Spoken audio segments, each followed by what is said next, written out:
Nagole police station పరిధిలోని ఇద్దరు అంతరాష్ట్ర దొంగలను అదుపులోకి తీసుకున్నారు. నిందితుల దగ్గర నుండి 30 తులాల బంగారం ఆభరణాలు, ఒక బైక్, ఒక సెల్ ఫోన్ స్వాధీనం చేసుకున్నారు.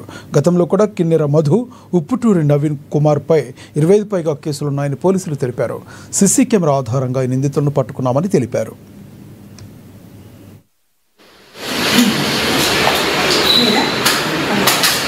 కానీ 29 నైట్ లేట్ నైట్లో వాళ్ళ ఇంట్లో ఏదో అలికిడి అయిందని చెప్పి వాళ్ళ బావకి ఆ చుట్టుపక్కల వాళ్ళు నైబర్స్ ఫోన్ చేస్తారు. ఫోన్ చేస్తే శ్రీనివాస్ని వెళ్ళమని చెప్తే, శ్రీనివాస్ అనే ఆయన మన విద్యానగర్లో ఉంటారు, నల్లకుంట ఏరియాలో.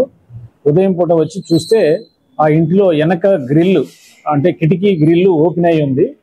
ఆ ఓపెన్ అయ్యి చూసి ఇంటి లోపలికి వెళ్ళి చూసుకోగా అలమరలో ఉన్న బంగారు ఆభరణాలు దొంగతనం జరిగినాయి. అలమర పగలగొట్టి ఆ బంగారు ఆభరణాలు తీసుకెళ్లారు. అవన్నీ దాని మీద కంప్లైంట్ వాళ్ళ సిస్టర్ని అడిగి శ్రీనివాస్ అనే ఆయన మనకి ఫిర్యాదు చేయడం జరిగింది.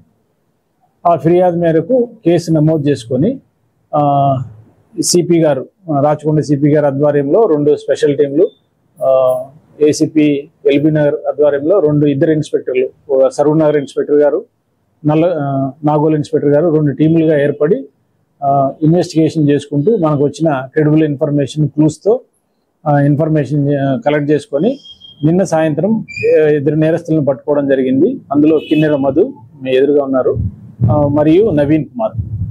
వీరు కిన్నెర మధు అనే ఆయన నేరస్తుడు, పాత నేరస్తుడు. ఇతను కూడా ఇంతకుముందు దొంగతనాల కేసులో ఇన్వాల్వ్ అయి ఉన్నాడు.